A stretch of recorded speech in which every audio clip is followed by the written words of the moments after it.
Hello and welcome to Inside Unreal, where you can see how to make content for Unreal Engine 4. I'm Zach Parrish, and I'm joined today by Epic Games Senior Technical Artist Jordan Walker. Hi, Zach. Hey, Jordan. Now, I understand that you worked on the Infiltrator tech demo that Epic released earlier this year. Can you talk to us a little bit about that? Sure. So Infiltrator is a real-time tech demonstration that we use to show off the capabilities of Unreal Engine 4. In it, we have high dynamic range reflections, GPU particles with collision, material layers, as well as many more features.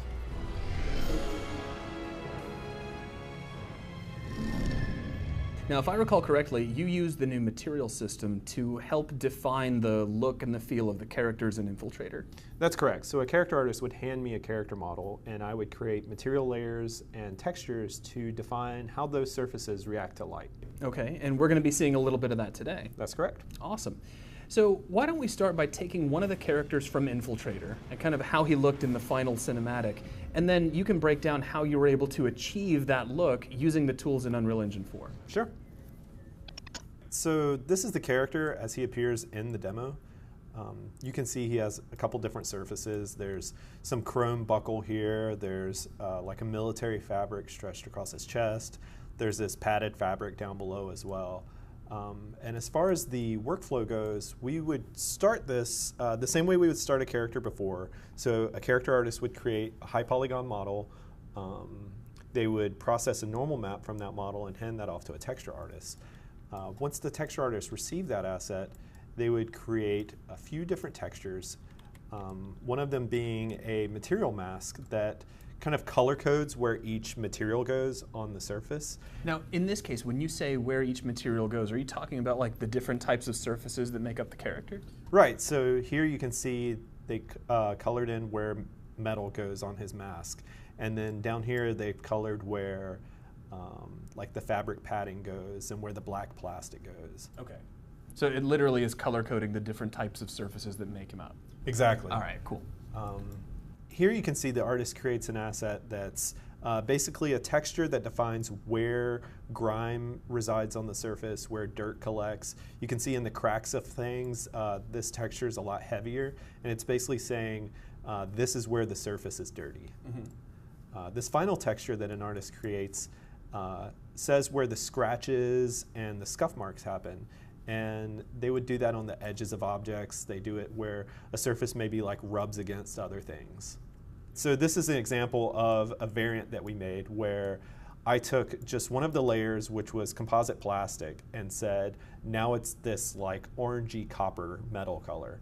And that used all of the same textures that we created before. I just swapped out one material layer. Yeah, and the touch of color actually looks really amazing there. Very nice. Now, in the Infiltrator demo, you actually used a combination of the traditional approach along with the incorporation of these layered materials. Can you talk a bit about how you did that? Right, so we used a traditional approach to create the material layers. So an artist will create a tiling base color, a tiling roughness texture, and a tiling normal map the same way they would before. They make that material layer look good, and then they use the new techniques of material layers to combine all of those together. And they still use traditional techniques to create the masks, right? Like those are created using Photoshop or 3D paint programs to blend the material layers together. So how do you benefit from using this hybrid technique? So you get the benefits from material layers, which is a really high resolution tiling material, combined with the benefits of traditional techniques where an artist is saying, you know, I want a scuff mark on his shoulder pad, or I want copper on this part of his body. And so you're allowed custom surface information, but it still looks really high resolution and highly detailed.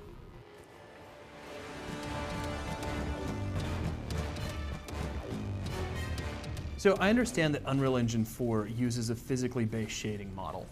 Why does that matter here? It's nice because when an artist creates a material layer, they know that it's going to react to light in a consistent manner, no matter what lighting condition it's placed in. This keeps the artist from having to tweak their surface for individual lighting conditions.